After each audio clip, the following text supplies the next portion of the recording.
Welcome aboard the new patient group flight deck. Less chaos. Check. Less stress. Check. Less advertising costs. Check. More personal and financial freedom. Check. All right, business checklist completed. Let the takeoff roll begin. Welcome to Season 7 of the New Patient Group Audio Experience, a podcast dedicated to forward-thinking doctors wanting to learn innovative ways to run their business today so your practice can achieve new heights tomorrow. And now your host. He's the founder and CEO of New Patient Group, managing partner of RightChat, and a trusted motivational speaker for Invisalign, OrthoFi, and others. Brian Wright. Hey, New Patient Group and RightChat Nation. Welcome inside the broadcast booth. Brian Wright here, and welcome into another edition of the New Patient Group podcast. Just getting back from AAO, just got in yesterday. It was great seeing everybody. Oliver from OrthoFi and I knocked out a great workshop on Friday, and the amount of people that came up and said best I've seen was amazing. Podcast listeners, as always, shout out to you. It was great meeting a bunch of the new faces at the AAO as our podcast continues to grow. I get to meet more and more people that are saying, hey, you're helping change my life. You're helping change my business, and that means the world to us, means the world to me. Quick reminder for everybody, it is in the description below. I have a registration link on there that you can go and register. We are in the midst of about to launching a brand new boot camp, all around case presentation, the financial presentation. Doctor, you've left. It's time to present money. And Coach Eric, Chief Operational Officer of New Patient Group, and our lead VIP coach is going to be running that. And it's going to be a series of a few different hardcore sessions. And I want you to view those boot camps. It's interesting when we deliver these boot camps. It's like the beginning of the year inside the gym where it's packed and you've got a lot of people on there. And then slowly but surely, week 1 of January ends, there's less people. And week 2, and the next thing you know, it's the same people that they're always belong to the gym. And while our boot camps aren't packed, we're not looking for, 100 practices to get on there. We're just looking for a few. It's interesting how the practices kind of drop off, just like the weight loss or in the workout analogy. It's really cool and really puts you through the ringers, lots of role plays, good scripting. And there's just so many mistakes made around consumer presentations when it comes to money. And there's so many misteachings inside the orthodontic bubble that are big time sales no-nos. So if you really want to transform the financial presentation, that is what this boot camp is. The link below, click it. It'll take you to the description of that on our New Patient Group website and allow you to sign up. So hey everybody, back behind the mic. Thought we'd continue on with this series today. If you're watching over our YouTube station, hey there, as always, remember, give us a thumbs up, make some comments, get some dialogue going, share this with your friends and colleagues. Would highly appreciate it. We're in the midst now. Today is part 2 of an ongoing series that we're doing all around how you know your business, your practice has achieved the pinnacle of customer service, transforming the patient experience. And being the patient experience company we are, I thought this would be a cool little mini series to do. If you have not listened, the first podcast that launched here in May talked about kind of the foundation, something that is very, very important. If you've listened to the podcast a long time, if you're a New Patient Group or RightChat family member or both, you probably know the definition, but I believe it's the most misunderstood terminology in business. If you have not listened to part 1, the one that came out on May 1st, please pause this and go listen to that first, or at minimum, watch today, listen today, and then go back and watch that. But it is an absolute essential piece to this series, and it is an essential piece for all of you to know where our minds are and what we are helping and what our mission is to help you accomplish in your organization. Very, very important. Today, we're going to be talking about one, and I mentioned this in the podcast that came out May 1st. And hey, look, it's hard. These things are not easy. This is an infinite journey. There is no finish line. But there are some indicators, and really there's only 3. If you go back and learn what the definition of customer service actually is, there's really only 3 indicators that will let you know, hey, look, you're achieving it. You're there. You should be very proud of yourself.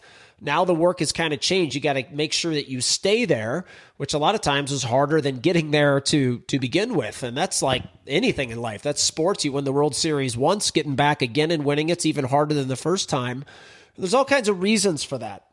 But today I'm going to tell a story first, and we'll end it on what this first one, even though May 1st was part one of this series, today is really part one in the sense of today's the first of the three on how you know you're achieving the pinnacle of customer service. There is a United pilot, and I have probably told this story at some point on this podcast. I've certainly told this story to many of you as customers out there if we're working with your practice.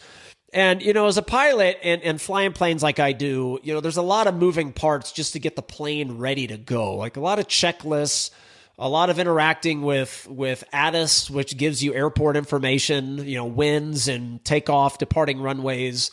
And there's just a lot of things you got to get in order to be able to fly a safe flight. So commercially, these pilots, these airplanes are paid when they're in the air. That's when they make money. They don't make money to sit on the ground. So these pilots are, they're going through their checklist. They're doing all these things and they're busy.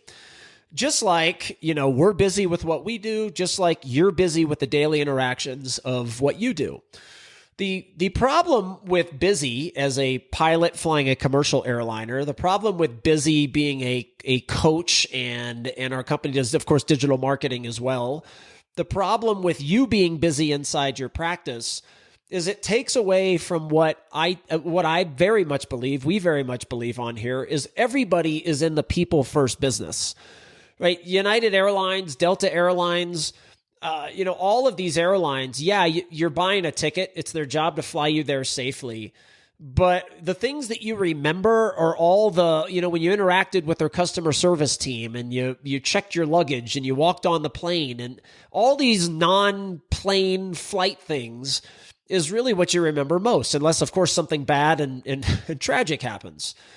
And it's the same way in your practice. It's the same way with us, the same way in your business. It's the non-clinical things that they're going to remember most. And it's why your Google reviews talk about your business way more than it does your practice.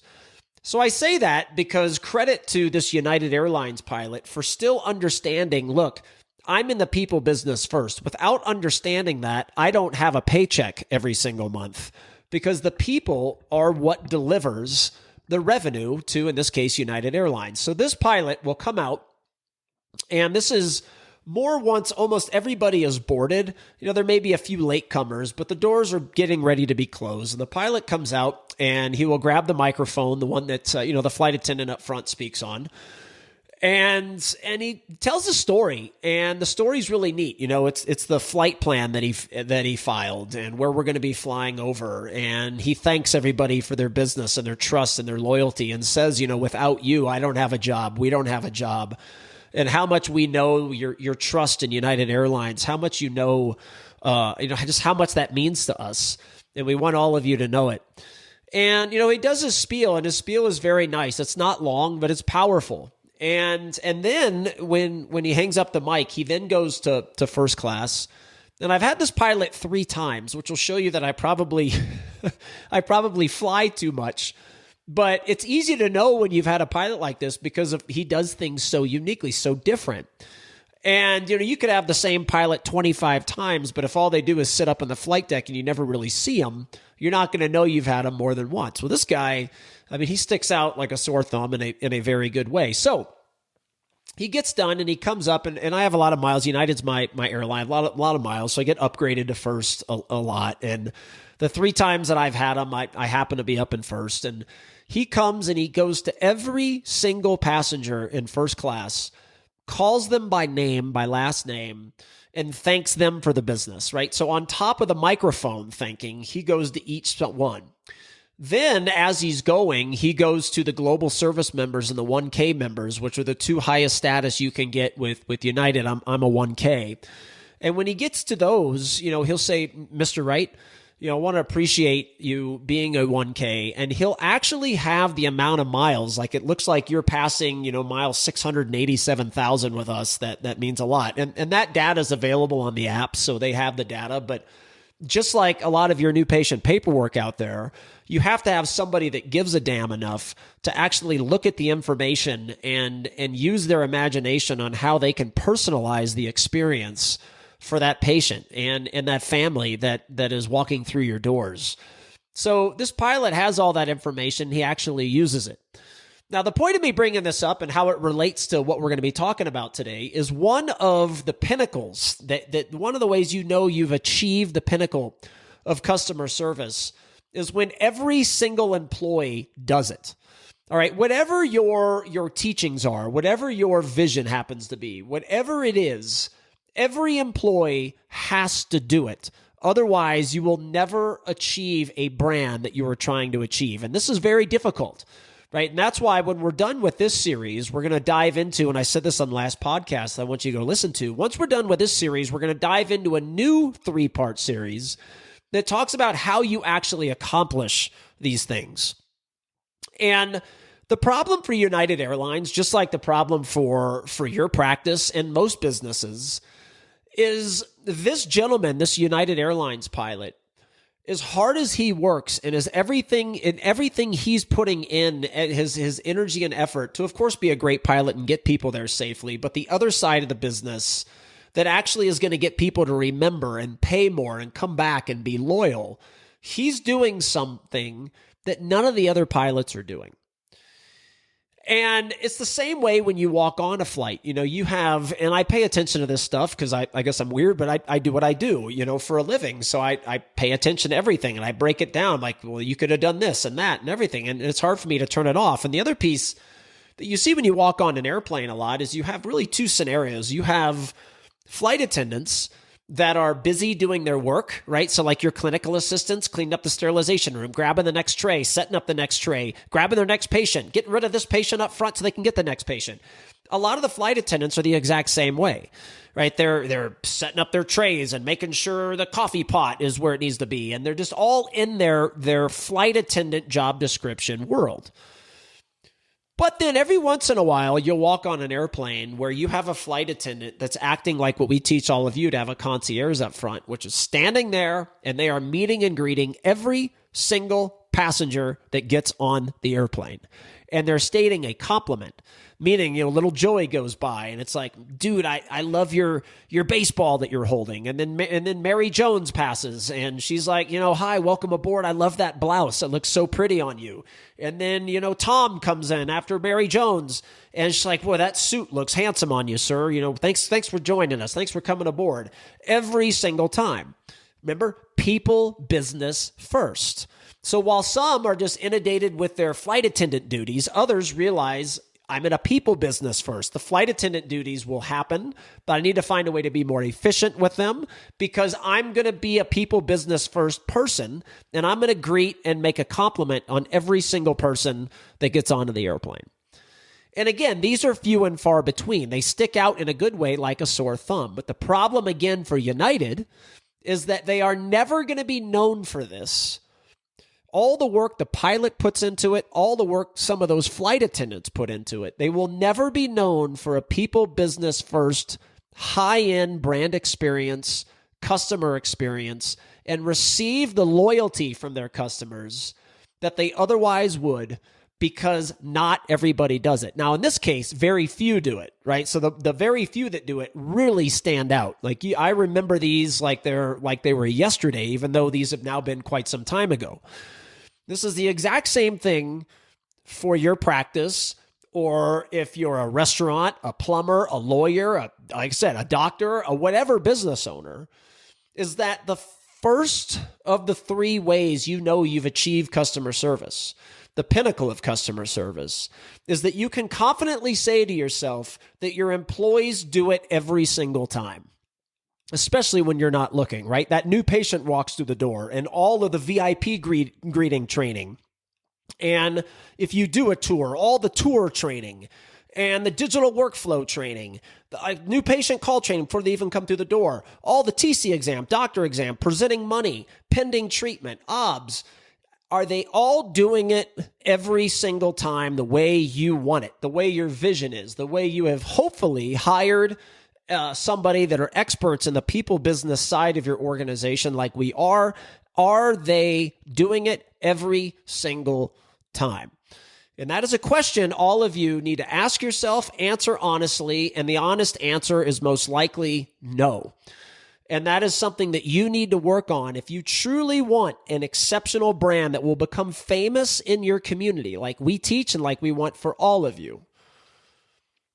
The employees have to do it every single time. All right, I want to leave you with that. Hopefully you enjoyed part 2 of this ongoing series, and this is the first of the 3 ways to achieve the pinnacle of customer service. The employees have to do it every single time. If United, if they trained the pilots and every pilot did it the way I described that pilot, if United trained and carried out, and the employees carried out how to greet passengers when they walked on an airplane, right? And they did it every single time, United would create a brand that no other airline has. No other airline can touch, especially domestically, because the domestic airlines are just, they've really gone down the wayside, to say the least. Right? And it's the same for your practice. Whatever it is, and if you haven't provided the training, this is something we're going to talk about later in this series. That's on you. But once you provide the training, the vision, all that stuff, are your employees doing it every single time? Ask yourself that question. Have that conversation with your team. Everybody enjoy the rest of your week, and we'll be back with part 3 of this ongoing series soon. And thanks for following, everybody. We'll talk to you soon. Bye-bye.